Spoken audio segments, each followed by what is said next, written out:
Hi there, good evening, everybody. I want to welcome you here to the Prog Monster. My name is Murph. I am the host of this show. This is a show dedicated to progressive rock and other forms of rock music.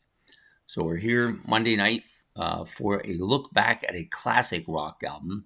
These are all rock albums that are greater than 15 years old for me, or at least a kind of mid two to a one to a masterpiece album.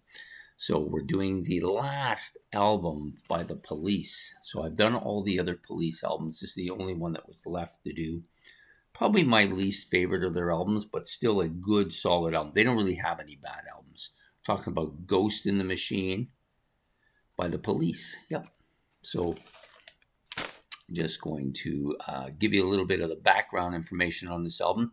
So this is released October 7th, 1981. Sorry, October 2nd, 1981, not 7th. Recorded at Lay Studio in Quebec, Canada, of all places. Length, 41 minutes or so in length, and on the A&M label, of course, and produced by the Police and Hugh Padgham.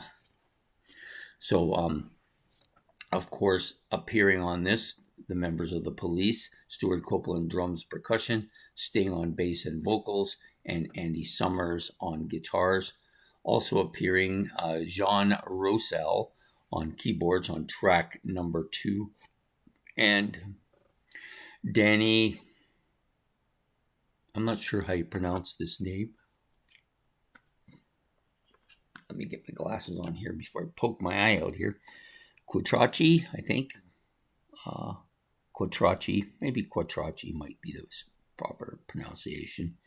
On bass on one track, track 5. So there are a total of 11 tracks on the album. Pretty normal for the Police, actually.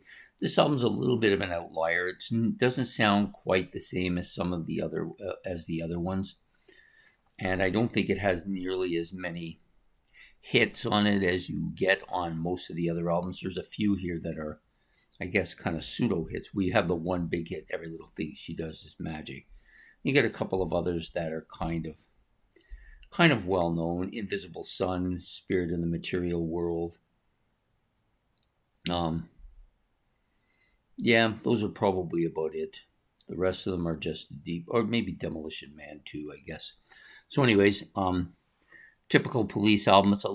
I think in some ways this one is a little more bass driven, I guess. Vocals aren't as strong on this album as some of their other ones. They tend to be more of a combination vocals, like a little bit of a harmony vocals or singing in tandem. Not dominating as much as he has on some of the other albums. The songs are good and still catchy. So, Spirit in the Material World, which is the first track on the album, and coincidentally, a fantastic song. I don't think it was the first release. I think Invisible Sun might have been. Oh, actually, I think it was the first released single. So, catchy riff, a little bit of use of synthesizers here, and the vocals are not particularly dominant, but multi-layered and more of a tandem type vocal. The next song up, Every Little Thing She Does Is Magic, which is kind of the big hit, I guess, for the album. Typical Sting type vocals on it, catchy melody and beat, but a little bit of a mellow beat, I guess. And the lyrics are catchy as well. Next track up is probably, I believe this is my favorite track on the album, Invisible Sun. A little bit more slow, melodic, more subdued track, a little bit darker, I guess. Vocals are strong here, I think one of the stronger ones on the album. Guitar solo is a little bit on the screechy side, though. Heavy, dark tempo, feels like a darker tempoed song. And it gets heavy at points throughout the song too, as the song goes along. So, Invisible Sun, probably my favorite track on the album. Hungry for You, it's got a heavy rhythmic section. Vocals are a little bit more up-tempo here. It's got a catchy beat, and there's some brass sounds going on here as well. Demolition Man, heavy bass, dominant, and very forward on this particular track. Some underlying guitar parts, kind of background material, I guess. Vocals are more of a group effort or a tandem effort, if you prefer.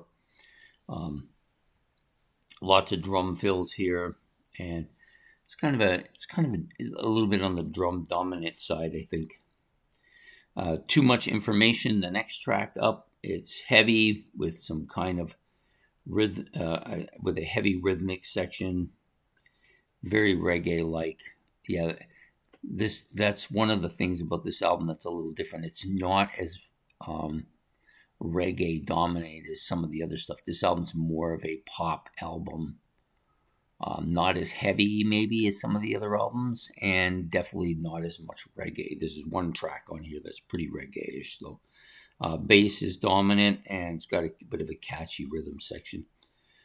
Rehumanize Yourself. It's an okay song. I'm just going to skip by that one. It's not one that I think much of, and it's not all that memorable. Next up is One Word, Not Three. One World, Not Three. This is a little bit more reggae-ish too. It's got a couple of decent reggae songs here. Heavy, catchy bass, up-tempo. Drums are dominant, and the vocals are great again.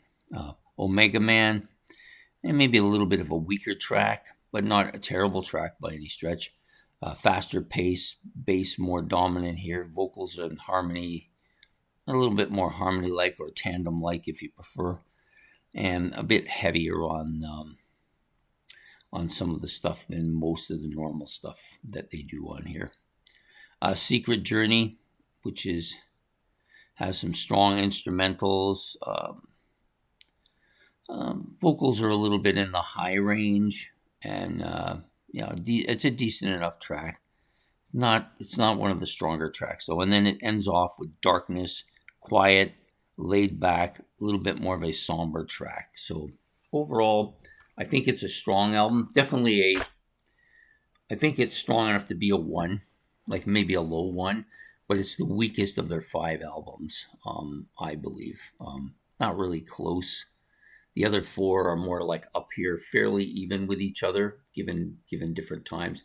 Probably Zenyatta Mondatta and Message in the Bottle, Regatta de Blanc, sorry, I was trying to remember the name of it, are probably 1, 2, and then the other 2, maybe 3, 4. This one's definitely 5 though. So, but still a good album. There are, like I said, no bad Police albums. So anyways, I hope you've enjoyed this episode of Look Back at a Classic Rock Album.